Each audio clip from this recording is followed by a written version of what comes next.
Kita sekarang ada pula trend, aliran untuk mendewa dan mengagungkan pemberi rasuah. Saya fikir sangat menggusarkan.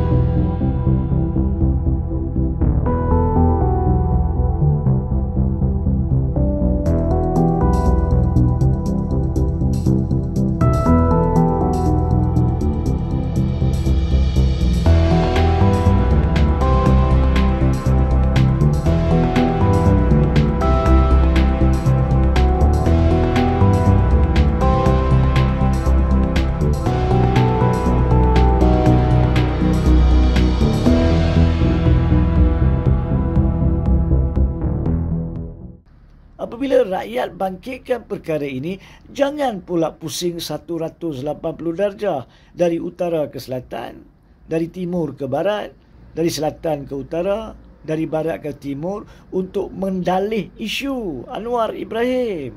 Awak mendalih isu. Tidak ada sesiapa yang menyanjung, memuja LBT. Kalau dia bersalah, dia wajib dihukum.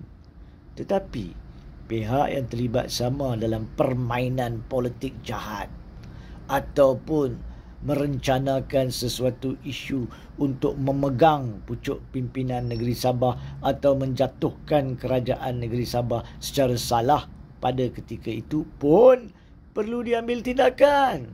Jadi dakwaan terhadap anda, Anwar Ibrahim, terhadap Azam Baki perlu disiasat. Jangan berdalih isu. Malulah sikit sebagai Perdana Menteri Malaysia.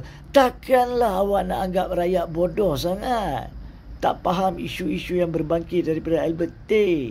Bukan soal pemberian rasuah. Rasuah tu memang perlu dibanteras, tapi dengan ikhlas, bukan dengan wayang seperti mana yang awak, Anwar Ibrahim, selalu laung-laungkan.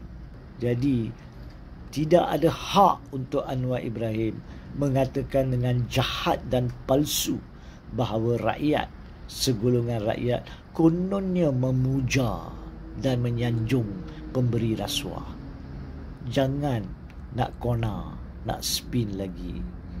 Biarlah, kalaulah Ahmad Dusuki Mokhtar tu berani dan bukan ikut telunjuk awak, maka biarlah ditubuhkan pasukan siasatan khas untuk menyiasat awak, Anwar Ibrahim, menyiasat Azam Baki dan Syamsul Iskandar Akin berkaitan dengan peranan anda semua berhubung dengan isu kewujudan dan pembikinan idea di sebalik video-video rasuah Sabah.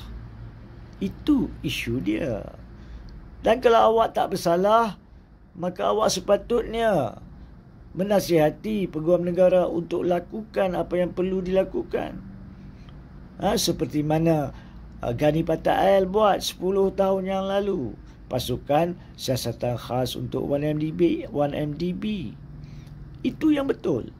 Takkanlah Azam Baki nak disiasat oleh SPRM sendiri. Konflik kepentingan, takkan itu pun tak faham. So, biarlah rakyat bangunkan apa yang wajib rakyat bangunkan untuk memajukan negara. Apa yang dilakukan oleh rakyat sekarang ni adalah untuk memajukan negara, bukan untuk memundurkan negara seperti yang awak secara salah dan palsu gesa. Rakyat tak bodoh lah.